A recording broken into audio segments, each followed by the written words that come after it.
രണ്ടു ഇവിടെ ഇന്ന് നമ്മൾ തിരുവനന്തപുരത്ത് കണ്ടത് ഒരു പുതിയ സംസ്ഥാന അധ്യക്ഷന് കൊടുക്കാവുന്ന ഒരു വാം വെൽക്കമായി കരുതാൻ സാധിക്കുമോ? കാരണം പാർട്ടിയെ അടിമുടി മാറ്റുമെന്ന് പറഞ്ഞ് ഗ്രൂപ്പിസം ഇല്ലാതാക്കുമെന്ന് പറഞ്ഞ് പഴയ പാർട്ടിയല്ല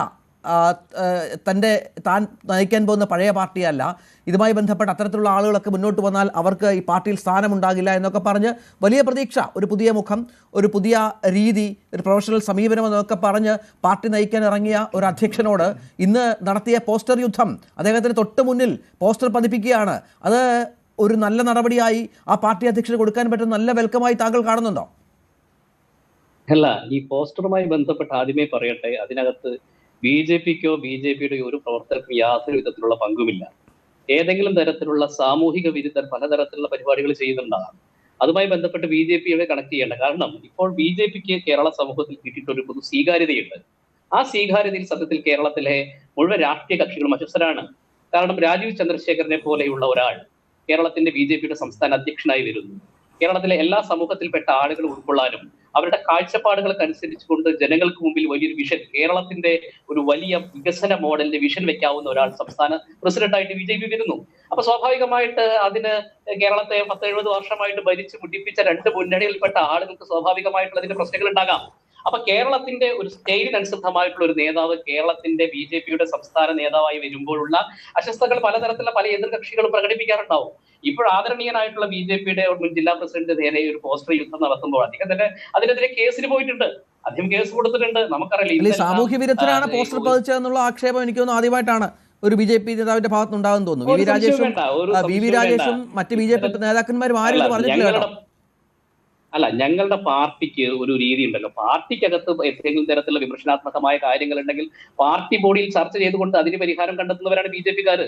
ഞങ്ങൾ CPM-കാരെ പോലെയോ കോൺഗ്രസ്സുകാരെ പോലെയോ തെരുവ് യുദ്ധം നടത്തുന്ന ഒരു പ്രസ്ഥാനമൊന്നല്ല. ഞങ്ങൾക്ക് ചില അച്ചടക്കങ്ങളുണ്ട്, ചില സംഘടനാ രീതികളുണ്ട്. ഇപ്പൊ നോക്ക്, എത്ര മനോഹരമായിട്ടാണ് ഞങ്ങളുടെ സംസ്ഥാന പ്രസിഡന്റിനെ തെരഞ്ഞെടുത്തിട്ടുള്ളത്.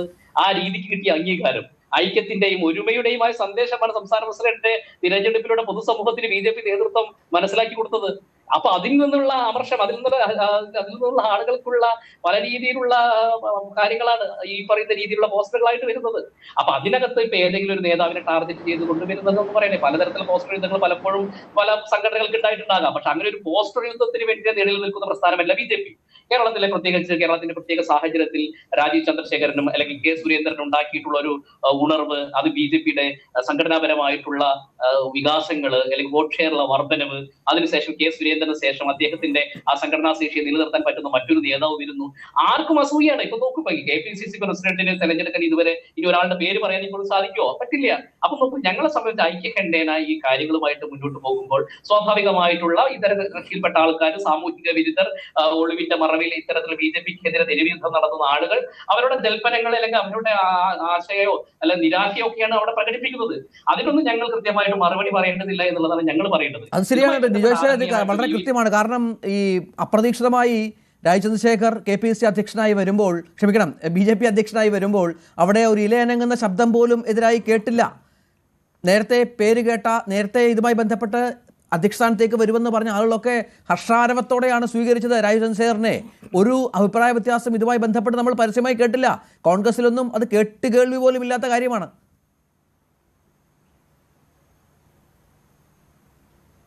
അത് മറ്റേയാൾക്ക് സന്തോഷമായത് മറ്റേയാൾ വന്നില്ലല്ലോ എന്നുള്ളത് കൊണ്ടാണ്.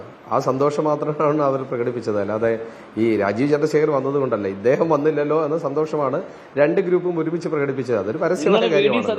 ആ സന്തോഷം മാത്രമാണ്. അതിനപ്പുറത്തേക്ക് രാജീവ് ചന്ദ്രശേഖർ എന്തോ മഹാസംഭവം. നിങ്ങൾ അങ്ങനെ ഞങ്ങളെ പാർട്ടി അളക്കല്ലേ? നിങ്ങളുടെ വി.ഡി. സതീശനെയും ഒരുമിച്ച് നിങ്ങളൊന്ന് ഒരുമിച്ചിരുത്തു. എന്നിട്ട് ഐക്യത്തിന്റെ കേരള സമൂഹം കണ്ടതല്ല ഞങ്ങളുടെ ഐക്യം എത്രയാണെന്ന്. ഇതുപോലെ നിങ്ങൾക്ക് ഒരു പ്രസിഡന്റ് തെരഞ്ഞെടുക്കണമെങ്കിൽ കോൺഗ്രസ് ഇനിയും ഒരു നൂറ്റാണ്ട് പറഞ്ഞുകൊണ്ട് വരും. ബി.ജെ.പി എന്താണ് എന്ന് നിങ്ങൾ പ്രത്യേകിച്ച് ക്ലാസ് എടുക്കേണ്ടതില്ല. നിങ്ങൾ കേരളത്തിൽ ഏത് സ്ഥലത്ത് പോയാലും നിങ്ങൾക്ക് കാണാം. ഇപ്പൊ പോസ്റ്ററിനകത്ത് പറഞ്ഞിരിക്കുന്നത് എന്താ പ്രിന്റു? പോസ്റ്ററിനകത്ത് കഴിഞ്ഞ തെരഞ്ഞെടുപ്പിൽ തോൽപ്പിച്ച വി രാജേഷിനെ പുറത്താക്കുക. നിങ്ങൾ തന്നെ പറഞ്ഞത് അത് ഒട്ടിച്ച് നിന്നയാളാണ്. നിങ്ങൾ പിടിച്ചുകൊണ്ടുപോവാ. ഞങ്ങളല്ലല്ലോ സ്വീകരിച്ചത്. ഇംഗ്ലീഷ് എഴുതി വെച്ചു. ഞങ്ങൾക്ക് മനസ്സിലാക്കാൻ വേണ്ടിയിട്ടല്ലല്ലോ, രാജീവ് ചന്ദ്രശേഖരന് മനസ്സിലാക്കാൻ വേണ്ടിയിട്ടാണ്. ഇത് കേട്ടത് നിങ്ങൾ ആദ്യം പ്രിന്റു, നിങ്ങൾ ആദ്യം നിങ്ങളുടെ പ്രശ്നങ്ങൾ തീർക്ക്. വി ഡി സതീശനെയൊക്കെ ഉപദേശിക്കാൻ നിങ്ങൾക്ക് സമയം തരാം. നിങ്ങൾ ആദ്യം രാജീവ് ചന്ദ്രശേഖരൻ മനസ്സിലാക്കി ഇതാണ് പോസ്റ്റർ, ഇന്നയാളാണ് വി ഡി രാജേഷ്, അദ്ദേഹമാണ് നിങ്ങൾ തോൽപ്പിച്ചത് എന്ന് പറയുന്നു. ഞാനല്ല പറഞ്ഞത്, ഞങ്ങളല്ല. പിന്നെ അത് കോൺഗ്രസ് ആണോ? അല്ലെ, കെ സുരേന്ദ്രനും ശോഭാ സുരേന്ദ്രനും മിണ്ടിയിട്ട് എത്ര കാലമായി? പ്രിന്റു, കെ സുരേന്ദ്രനും ശോഭാ സുരേന്ദ്രനും പരസ്പരം മിണ്ടിയിട്ട് എത്ര കാലമായി? അല്ല, നിങ്ങൾ ഒരുപാട് പറയല്ലേ. ഈ പോസ്റ്റ് ഒട്ടിച്ചത് ഞങ്ങളാണോ പ്രിന്റു?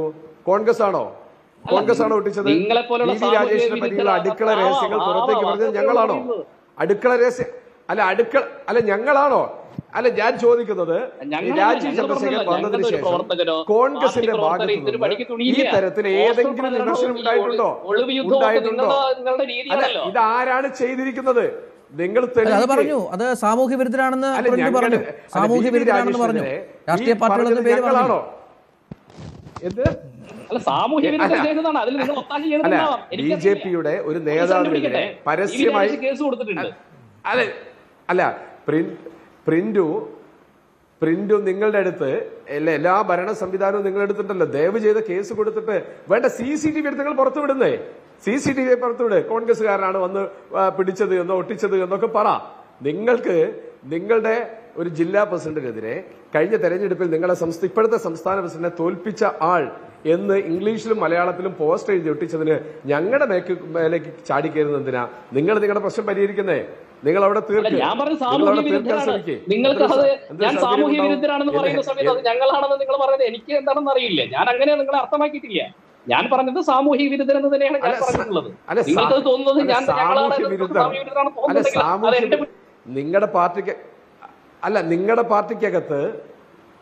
നിങ്ങളുടെ പാർട്ടിക്കകത്ത് ഉള്ള ആളുകളാണ് എന്നാണ് പൊതുജനം മനസ്സിലാക്കുക. കാരണം ഞങ്ങളൊന്നും അറിയാത്ത രഹസ്യമാണല്ലോ. വി വി രാജേഷ് ആരോ പൈസ കൊടുത്തു എന്നോ അതിന് ഷെയർ കിട്ടാത്ത ആളുകളായിരിക്കാം. അത് നിങ്ങൾ പുറത്തേക്ക് പറ. എന്നാൽ കേരളത്തിലെ BJP അതിന് അടുത്ത കാലത്തൊന്നും കാണാത്ത ഒരു പ്രവണതയാണ് ഈ കണ്ടിരിക്കുന്നത്. ശരി. ശ്രീജിത്ത്, തിരുവനന്തപുരത്ത് നമുക്കറിയാം എത്രത്തോളം പ്രധാനപ്പെട്ട ഒരു ജില്ലയാണ് BJPയെ സംബന്ധിച്ചിടത്തോളം തലസ്ഥാനം എന്നുള്ളത്. വരുന്ന തദ്ദേശഭരണ തെരഞ്ഞെടുപ്പിൽ ഭരണം പിടിക്കുക എന്നതിൽ കുറഞ്ഞ് യാതൊരു ലക്ഷ്യമില്ലാത്തൊരു ജില്ലയാണ്. സ്വാഭാവികമായും വി വി രാജേഷാണ് നേതൃസ്ഥാനത്ത്. അവിടെ ഭരണം കിട്ടിയാൽ വളരെ പ്രധാനപ്പെട്ട പദവിയിൽ ഇരിക്കേണ്ട ഒരു നേതാവ് കൂടിയാണ്. നേരത്തെ BJPക്കുള്ളിൽ അടക്കം പറഞ്ഞിരുന്ന പല രഹസ്യങ്ങളും ഇങ്ങനെ പോസ്റ്റർ രൂപത്തിൽ പതിപ്പിക്കുക, അതുപോലെ പുതിയ അധ്യക്ഷൻ വന്നതിന് തൊട്ടു പിന്നാലെ എന്ന് പറയുന്നത് BJPയുടെ എന്ത് രാഷ്ട്രീയമാണ്? ഏത് തരത്തിലാണ് കാര്യങ്ങൾ മുന്നോട്ട് പോകുന്നത്? രാജീവ് ചന്ദ്രശേഖർ ആഗ്രഹിച്ചതുപോലെ ഗ്രൂപ്പില്ലാത്ത തൻ്റെ പരിധിക്ക് നിൽക്കുന്ന ഒരു പാർട്ടിയായി ഇത് മാറുമെന്നുള്ള പ്രതീക്ഷ ആസ്ഥാനത്താകുമോ? നമുക്ക് അദ്ദേഹത്തിന് കൂടുതൽ സമയം നൽകേണ്ടതുണ്ട്. കാരണം അദ്ദേഹം ചുമതല ഏറ്റെടുത്തിട്ട് ഏതാനും ദിവസങ്ങൾ മാത്രമേ ആയിട്ടുള്ളൂ. അപ്പോൾ അതുകൊണ്ട് അദ്ദേഹത്തിന് ഇതിനെയൊക്കെ തന്നെ കൺട്രോൾ ചെയ്യുന്നതിന് വേണ്ടിയിട്ടുള്ള സമയം, സാവകാശമൊക്കെ തന്നെ അദ്ദേഹത്തിന് കിട്ടുക എന്നുള്ളത് പ്രധാനമാണ്. അപ്പോൾ over A period of 6 months അല്ലെങ്കിൽ 1 year അദ്ദേഹം എന്ത് തരത്തിലുള്ള ഗ്രിപ്പാണ് ഈ പാർട്ടി സംവിധാനത്തിന് മുകളിൽ അദ്ദേഹത്തിന് ഉണ്ടാവുക, എങ്ങനെയാണ് അദ്ദേഹത്തിൻ്റെ വിഷൻ, അദ്ദേഹത്തിൻ്റെ ആക്ഷൻ പ്ലാനൊക്കെ തന്നെ എക്സിക്യൂട്ട് ചെയ്യുക തുടങ്ങിയ കാര്യങ്ങളെല്ലാം തന്നെ നമ്മളൊരു പക്ഷേ കാത്തിരുന്ന് കാണേണ്ടതാണ്. ആദ്യ ദിവസം തന്നെ അദ്ദേഹം എല്ലാവരുടെയും പ്രതീക്ഷയ്ക്ക് ഉയരണം എന്ന് നിർബന്ധമൊന്നുമില്ല. പക്ഷെ അത് പറയുമ്പോഴും BJPയെ സംബന്ധിച്ചിടത്തോളമുള്ള ഏറ്റവും പ്രധാനപ്പെട്ട പ്രശ്നം അധികാരത്തിലില്ലാത്ത ഒരു പാർട്ടിക്ക് ഒരുപക്ഷെ അതിനെ താങ്ങാൻ കഴിയുന്നതിനേക്കാൾ കൂടുതലായിട്ടുള്ള വിഭാഗീയത ഉള്ളിൽ നിന്ന് തന്നെ ഉണ്ട് എന്നുള്ളതാണ്. അതിപ്പോൾ ഈ ചർച്ചയിൽ പങ്കെടുക്കുന്ന BJP പ്രതിനിധിയായിട്ടുള്ള ശ്രീ പ്രിന്റുവിന് അത് സമ്മതിച്ചു തരാൻ കഴിയാത്തൊരു കാര്യമാണ്. കാരണം അദ്ദേഹം BJPയുടെ ഔദ്യോഗിക വക്താവാണ്. പക്ഷെ കേരള രാഷ്ട്രീയം അറിയാവുന്ന ആൾക്കാരെ സംബന്ധിച്ചിടത്തോളം എങ്ങനെയാണ് ഡിഫറൻറ്റ് ഫാക്ഷൻസ് ഈ പാർട്ടിയിലുള്ളത് എന്നും ഓരോരുത്തരും എന്ത് താല്പര്യത്തിലാണ് പ്രവർത്തിക്കുന്നത്, ഏത് ക്യാമ്പിലാണ്, ഈ കാര്യങ്ങൾ എല്ലാവർക്കും അറിയാം.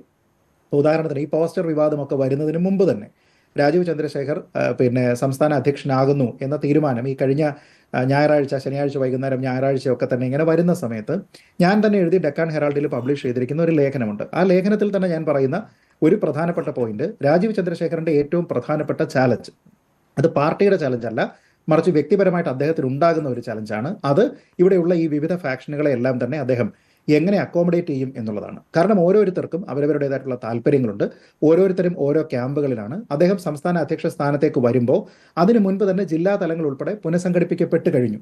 അപ്പോൾ നമുക്കറിയാം ഒരുപക്ഷെ കേരള രാഷ്ട്രീയത്തിൽ വലിയ പ്രവർത്തന പരിചയമില്ലാത്ത ഒരാളാണ് അദ്ദേഹം.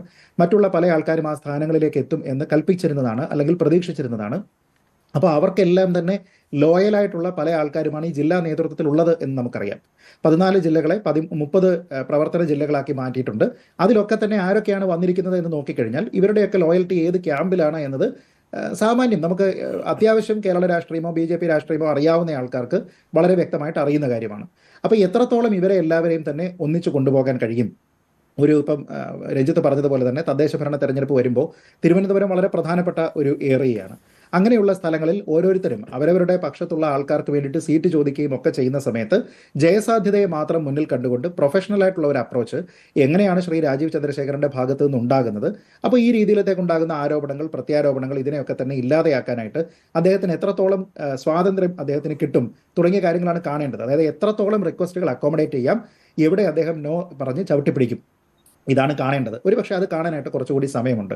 ഈ ആഭ്യന്തരമായിട്ടുള്ള പ്രശ്നങ്ങളുണ്ട് എന്നതുമായി ബന്ധപ്പെട്ടിട്ട് വളരെ കൃത്യമായിട്ടുള്ള ഒരു സന്ദേശമാണ് ഇപ്പോൾ ഈ പോസ്റ്റർ വിവാദത്തിൽ കാണിച്ചിരിക്കുന്നത്. അത് താങ്കൾ പറഞ്ഞതുപോലെ ചുമതലയേറ്റ അടുത്ത ദിവസം തന്നെ, അല്ലെങ്കിൽ അദ്ദേഹം ഔദ്യോഗികമായിട്ട് അവരുടെ ഓഫീസിൽ എത്തുന്നതിൻ്റെ ആ സമയത്ത് തന്നെയാണ് ഈ പോസ്റ്ററുകളൊക്കെ തന്നെ പ്രത്യക്ഷപ്പെടുന്നത്. അത് പാർട്ടി ഓഫീസിൻ്റെ അടുത്തും ശ്രീ രാജേഷിൻ്റെ വീടിൻ്റെ അടുത്തും ഒക്കെ തന്നെ ഉണ്ട് എന്നാണ് മനസ്സിലാക്കുന്നത്. അപ്പോൾ ഇതിൽ പറഞ്ഞിരിക്കുന്ന കാര്യങ്ങളിൽ അദ്ദേഹം ചെയ്തിരിക്കുന്ന നടപടി എന്താണ്? എന്തിനും ഏതിനും പെട്ടെന്ന് തന്നെ ഫേസ്ബുക്ക് പോസ്റ്റ് ഇടുന്ന ശ്രീ VV രാജേഷിൻ്റെ ഫേസ്ബുക്ക് ഞാൻ നോക്കുമ്പോൾ ഇതൊന്നും തന്നെ കാണുന്നില്ല. മറിച്ച് അദ്ദേഹം ഇപ്പോൾ തൃശ്ശൂരിൽ എന്തോ ഒരു പരിപാടിയുടെ ലൈവ് എന്തോ ഇടുകയോ എന്തൊക്കെയാണ് അദ്ദേഹം ചെയ്യുന്നത്, അദ്ദേഹത്തിൻ്റെ സ്വാതന്ത്ര്യം അല്ലെങ്കിൽ പാർട്ടി അദ്ദേഹത്തിന് ഏൽപ്പിച്ചിരിക്കുന്ന ചുമതലയായിരിക്കാം. പക്ഷേ ഇവിടുത്തെ പ്രധാനപ്പെട്ട ഒരു കാര്യം ഞാൻ മനസ്സിലാക്കുന്നത്, അദ്ദേഹം ഇതുമായി ബന്ധപ്പെട്ട് പോലീസ് കേസ് കൊടുത്തിട്ടുണ്ട് എന്ന് ഞാൻ മനസ്സിലാക്കുന്നു. ഒരുപക്ഷെ ശ്രീ പ്രിൻഡു പറഞ്ഞതും ആ രീതിയിലാണ്, പോലീസ് അന്വേഷിക്കട്ടെ എന്നൊക്കെ പറഞ്ഞു. ഞാൻ ചോദിക്കുന്നത്, രാജീവ് ചന്ദ്രശേഖരനെ തോൽപ്പിക്കാനായിട്ട് VV രാജേഷ് ശ്രമിച്ചു എന്ന കാര്യത്തിൽ പോലീസിന് എന്താണ് അന്വേഷിക്കേണ്ട കാര്യം? അത് പോലീസ് അന്വേഷിക്കേണ്ടതിൻ്റെ എന്ത് റെലവൻസ് ആണ് അവിടെ വരിക? ഇപ്പോൾ ഈ ഉന്നയിച്ചിരിക്കുന്ന ആരോപണങ്ങളിൽ അദ്ദേഹത്തിനെതിരെ ഇപ്പോൾ കോൺഗ്രസിൽ നിന്ന് പണം വാങ്ങി അദ്ദേഹം BJP സ്ഥാനാർത്ഥിയെ പരാജയപ്പെടുത്തി, ഇത് ഇവിടെ പോലീസ് അന്വേഷിക്കേണ്ട കാര്യം എന്താണ്? ED കൃത്യമായി പ്രവർത്തിക്കുന്നുണ്ട് എങ്കിൽ അദ്ദേഹത്തിൻ്റെ കഴിഞ്ഞ 15 വർഷത്തെ സാമ്പത്തിക വളർച്ചയെക്കുറിച്ച് അന്വേഷിക്കണം. അനധികൃതമായി കിട്ടിയ സ്വത്ത് സമ്പാദനം, അതുമായി ബന്ധപ്പെട്ട കാര്യങ്ങൾ, ഇതിൽ പോലീസിന് എന്താണ് കാര്യം?